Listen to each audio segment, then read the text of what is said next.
So CES just ended, and it's been like, man, amazing to notice all of the things that is happening, like all of the innovations, all of the technology advancement. Like, really, Charlie, it's been an exciting week to see really beautiful and cool stuff, gadgets, AI, which seemed to be like the theme all throughout, this whole CES experience, or outdoor of like, technology. But then the sad thing was that we didn't see Apple, we didn't see Tesla, and we didn't see, I think, a couple of the huge companies, show up or whatsoever. But yeah, they do their own thing, they do at their own time, and they always come out with really unique stuff. So yeah. But then with this video, I really want to talk about something really interesting that I happen to just see happening. Okay, so amongst all of the devices and the gadgets that was released was the R1, the Rabbit R1, which is supposed to be like a device that is a personalized device, okay, in which you put in, prompts and a response to whatever request that you're looking for, and it's supposed to do that. It's supposed to be more like a personal assistant kind of a thing. But this time around, it's not unlike your phone, where you have your scrolling and you're searching for what app, and entering ID or signing in into all of these things. It's with the R1, it's just a click and you put in your request, and it's supposed to give you a response. Okay, what I realize, okay, especially from the my comment sections with the particular with the video that I put out, okay, during the launch, I realized that there's like a section of people. In fact, there are different sections of people, okay, and as to how everybody receives technology and new gadgets and innovations and all of that, it's always different. Okay, this section of people, which to me seem to be a higher percentage of people who really are excited about it, but they really wouldn't want to use such a device. Okay, then there's the people who just don't care about it, and then there's obviously the first hand guys who just want to make a purchase, want to have a feel of it, would want to use it, because it feels cool, it feels, yeah, I own this, I own that. But those percentages are like almost like insignificant, like really few.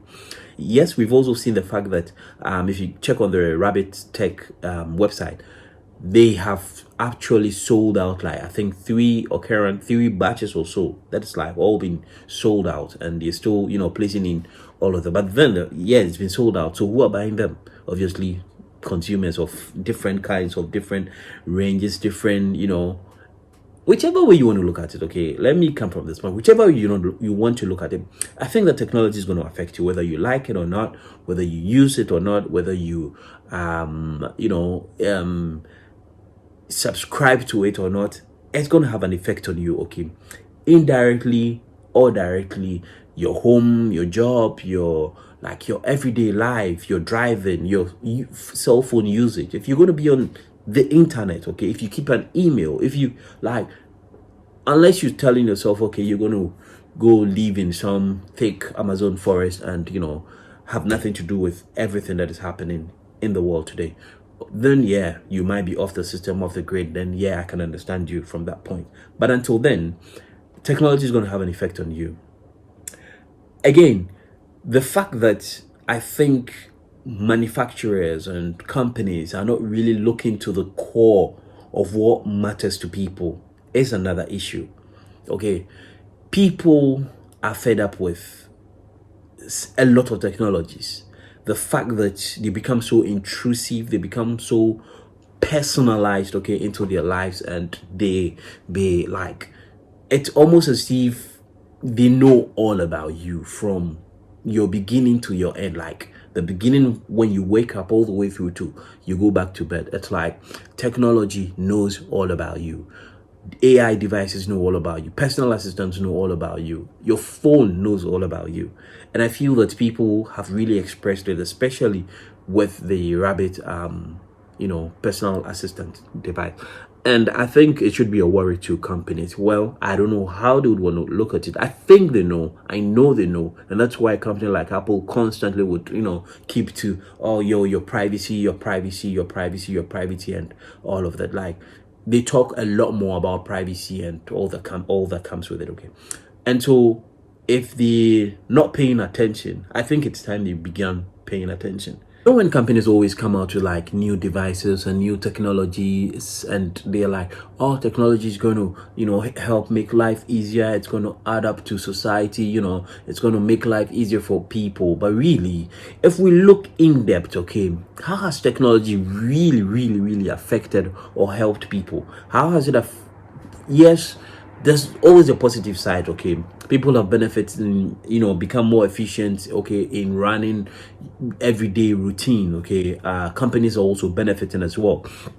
But if we look in depth, okay, to think about the fact that on the other side, technology has become more expensive to own, more expensive to run, more expensive to, like, take an issue with, say, cancer.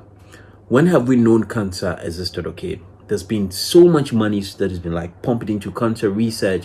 There's been technologies that has been like, devices, medical devices that have been produced and being, used in medical facilities and all of that. But then at the end of the day, who really benefits from all of these innovations, all of these research? Like, who is the end beneficiary of these technologies? Okay, take the dialysis machine. Like, there's been so many innovations with regards to dialysis and blood sugar level. Yeah, I'm able to check my blood sugar levels with just, in fact, on my wristwatch. Yes, I'm able to read it and see whatever, but that's on my phone. Okay, that's the benefit I get from it. But at the end of the day, for someone who's really going through whatever technology, whatever disease, whatever sickness, okay, for which reason he would need those medical devices, those medical technologies, okay, or services or innovations, it's going to cost them a whopping amount of money to be able to run through a dialysis machine. It's going to cost them their life savings to be able to go do chemo, do whatever thing that's to do with, okay, cancer. That's the sense of what I'm getting here, okay? That people are beginning to realize that technology isn't what it is, okay, what it seems it is. It's the fact that companies are going to be, when they come out with a product, when they come out with whatever device, I see them more benefiting. Yes, companies are there to make profits, but then at the end of the day, yes, companies are there to make profits. Companies are supposed to be making money. Yes, because you run on budgets and they have shareholders and all of that, people pushing them to make profits. And then if at the end of the day, the end user, look at CES with all of the projections and the prospects of like new innovations, new technology, new devices, new home services, okay, all of these things had one particular thing running through. There was one theme that ran through all of these devices, which was artificial intelligence. A lot of these gadgets are on subscription basis. If you want to use them, you need to subscribe to them. And then you're asking yourself, how many of these products are you going to end up subscribing yourself to, or subscribing your life to, your home to, your job to, your your everyday services? We don't even want to talk about the fact that internet is an issue. We don't want to talk about the privacy side of things. We don't want to talk about the data collection and the user policies, which always seems to entrap the end user or the consumer. It's just a game I'm beginning to see. Okay. And for me, I just get worried that yes, with all of these beautiful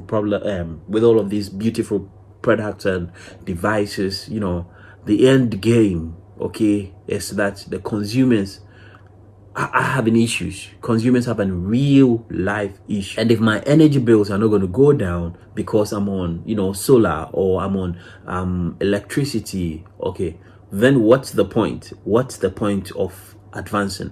If my fuel cost is going to go down, but at the same time it's going to cost me more to own an EV, like, what's the point of even moving at all? You get me? at the end of the day, I want to believe that technology is supposed to make life easier. But if it's beginning to seem that this device really are not making your life easier, take the phone, for example, and put cost to it. First of all, you purchase the phone. That comes with cost. Whatever service you're on, it comes with cost, okay? Look at all of the devices and all of the subscriptions you are on. How many subscriptions are you on? Like, it's really a no-no. But anyway, I just thought I should pass through this comment. But you guys should just get online, check on my Facebook page, and you would see the plethora of comments, like loads of comments. It's crazy. It's crazy what people think about all of these technologies. I think that companies would have to rethink, think how all of these devices are being manufactured and how they benefit to the end user. If the end user is not benefiting, then really we're going to end up seeing comments like this. And for me, if I see comments like this, it just saddens my heart that this product, especially the R1, will be one of the products that just comes. Everybody's excited about it, and then it just comes and then it goes shrimp. But let me know what you guys think. How has technology benefited you? Is it adding up to your life, or is it taking more out of your life? And if it is, what do you think about the recent CES and all of the products and the gadgets and innovations that came out, all of the services that came out? I'm going to do another video. We'll talk about one particular company. And I think I don't want to say the sensible company, okay? But then I think one of the interesting companies I thought was, I thought Samsung was doing something cool.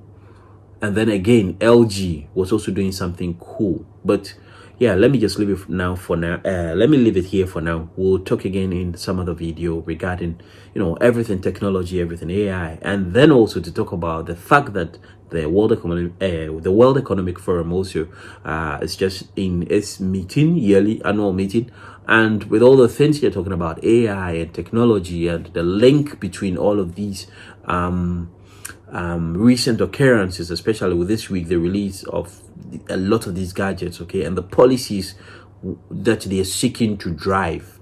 For me, I'm thinking about the end user. What happens to the end user? Is he being considered? Is his thoughts and concerns being taken into consideration? Is his data being taken into consideration? Security and all that comes with it. Anyway, we'll talk again in some other video.